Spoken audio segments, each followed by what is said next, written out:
धार्मिक कथा है जो हिंदू त्योहार गणगौर की उत्पत्ति और महत्व के बारे में बताती है। इसमें ये समझाया गया है कि महिलाएं सुखी वैवाहिक जीवन के लिए व्रत क्यों रखती हैं और देवी पार्वती और भगवान शिव की पूजा क्यों करती हैं। 1. चैत्र माह के शुक्ल पक्ष के तीसरे दिन भगवान शिव और पार्वती एक गांव में गए। 2. पार्वती ने सर्वप्रथम बाहरी पदार्थों से प्राप्त सुहाग रस का प्रयोग करके गरीब स्त्रियों को चिरस्थायी वैवाहिक सुख का आशीर्वाद दिया। 3. इसके बाद उन्होंने अपने रक्त का उपयोग करके धनी महिलाओं को और भी अधिक सौभाग्य प्रदान किया, जो एक अधिक शक्तिशाली सुहाग रस था। और 4. स्नान करते समय पार्वती ने शिव की रेत की मूर्ति बनाई और उसकी पूजा की, जिसके बाद शिव ने वरदान दिया कि जो भी स्त्री इस दिन उनकी पूजा करेगी उसे दीर्घायु पति प्राप्त होगा और मोक्ष प्राप्त होगा। अनुवाद। गणगौर कथा। एक बार भगवान शंकर, पार्वती और नारद जी यात्रा पर निकले। वे चैत्र शुक्ल तृतीया को एक गांव पहुंचे। उनके आने की खबर सुनकर गांव की गरीब स्त्रियां तुरंत हल्दी और चावल की थालियां लेकर उनका स्वागत करने आ गईं। पार्वती जी ने उनकी भक्ति को समझते हुए उन पर सुहाग रस छिड़क दिया। उन्हें चिरस्थायी वैवाहिक सुख प्राप्त हुआ और वे वापस लौट गईं। कुछ देर बाद धनी स्त्रियां सोने चांदी की थालियों में सजे हुए विभिन्न प्रकार के व्यंजन लेकर आईं।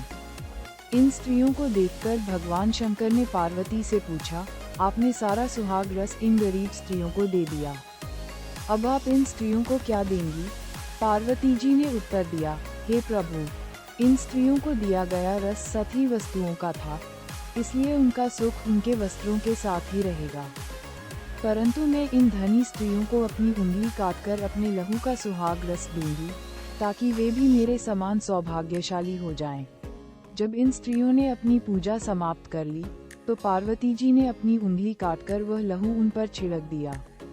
प्रत्येक को मिलने वाला सौभाग्य इस बात पर निर्भर करता था कि उन पर बूंदें किस प्रकार गिरीं। इसके बाद पार्वती जी ने अपने पति भगवान शंकर से विदा ली और नदी में स्नान करने चली गईं। स्नान करने के बाद उन्होंने शिवजी की मिट्टी की मूर्ति बनाई और उसकी पूजा की।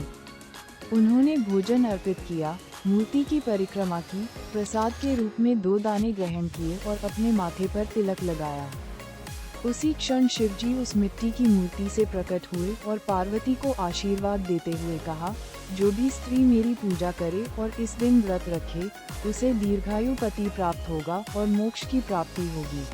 यह वरदान देने के बाद भगवान शिव अंतर्धान हो गए। पार्वती जी को ये सब करने में बहुत समय लगा। पार्वती जी नदी किनारे से चलकर उस स्थान तक गईं जहां उन्होंने भगवान शंकर और नारद जी को छोड़ा था। शिवजी ने उनसे देरी का कारण पूछा, जिस पर पार्वती जी ने उत्तर दिया, मेरे भाई और भाभी नदी किनारे मुझसे मिले। उन्होंने मुझसे दूध चावल खाने और उनके साथ रहने का आग्रह किया, इसलिए मुझे देर हो गई। ये जानकर सर्वज्ञ भगवान शंकर भी दूध चावल के लालच में नदी किनारे की ओर चल पड़े। पार्वती जी ने भगवान शिव जी का ध्यान करते हुए चुपचाप प्रार्थना की, हे प्रभु, कृपया अपनी भक्त की रक्षा करें। पार्वती प्रार्थना कर रही थी।